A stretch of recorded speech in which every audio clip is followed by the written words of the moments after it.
Mga kababayan, alam nyo ba kung ano ang isa sa pinakamalaking problema ng maraming senior citizen sa Pilipinas? Our seniors are a way of making a good sum of money para sa pamilya.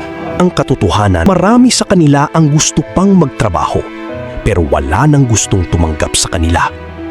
I'm really happy for the seniors of money. Ako niyo ba yung allowance yan? Ako niyo na. They have...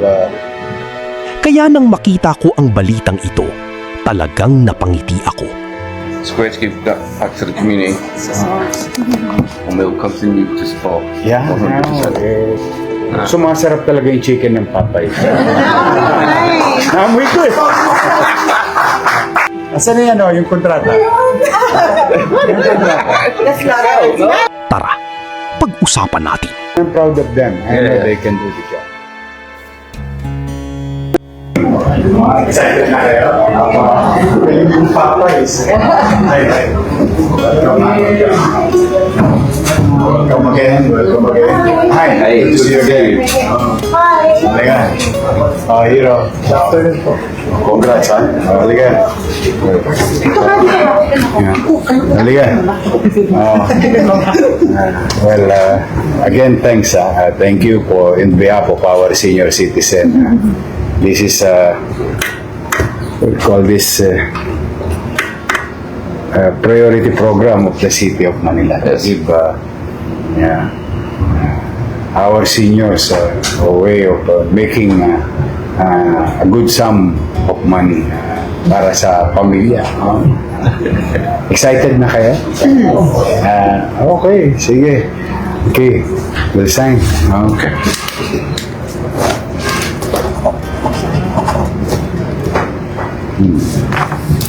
Ito na.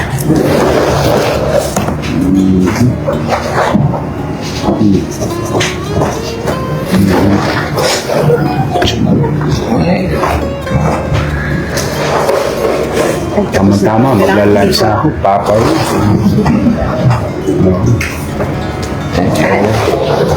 Okay na po. It's great to give that back to the community, and we'll continue to support. Yeah, 100%. it's really one of the group of franchise also, food chain. Yeah. Told me, I spoke with their HR. It created a good working environment when seniors are present in the work area or workplace. Yes, it's true. It's one of the biggest pizza company in the country. That's why they are very happy that now they encourage their other branches. And now they went beyond Manila. That's good. Yeah. And another coffee shop, coffee company started hiring also senior citizens. I'm glad the journey started with us, and now it's expanding, which is Yeah. great. I'm really happy for the seniors of Manila. Ako niyo ba yung allowance niyo? Ako niyo na. They have, when I became mayor, I opted to give and prioritize something for them. Initially, I wanted to copy Makati city government by giving cakes also, because the other city, through the initiative of then Vice President Jojo Marbinay, giving cakes for the seniors during their birthdays. So I wanted to copy that. But we went for that. We gave allowances to our senior across demographics. So wala nang distinction kung mahirap, middle class o mayaman. Lahat ng senior citizen ng Manila, 200,000 of them. So naglubi-lubi kami ulit. They have monthly allowance and they get it quarterly. That's good. Now I'm working on you insure the milk. Kasi I always give them sa birthday allowance. That includes also now PWDs for minor and adult than solo parent. Oh, that's good. We wanted to create the concept in economics, yung velocity of money, Yeah. plus the fact that give extra cash to, so that umikot sa, Looking after the community. yes, Yeah. spend about almost 400 million this July alone. Wow. So that's the money going around the city. So it's like stimulating also for the business. Ikot lang ng ikot yung pera. Tapos masaya pa yung mga lolo't lola ko kahit pa paano. Iba naman sa kanila, may kaya naman. Pero alam mo yung we wanted to give added value. On top of that, when I became mayor, it became a city policy to persuade businesses like Popeyes to hire a senior citizen. Totoo naman kami. I'm glad we did. 100%. And I'm proud of them. I know Yeah. they can do the job. Yeah. We were in Robinson, di ba? Oo. Sa UN. Mayor sila po pala si Papa Show na awardan natin sa government last June. Oh, yung sandwich company in the world, nag-hire naman ng PWDs. I remember when we were in UN. Ganda talaga. Ganda yan. Gandang.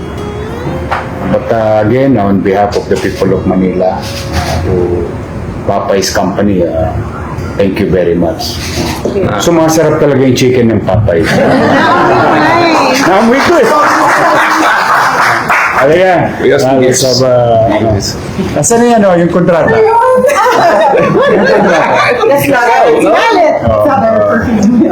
Okay. So, yeah.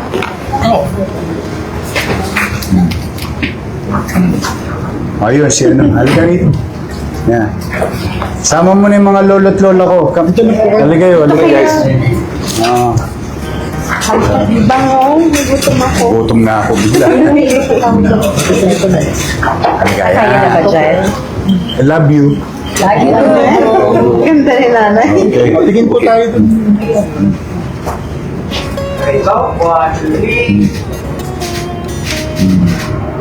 Spoiled sa akin ng senior sa Manila.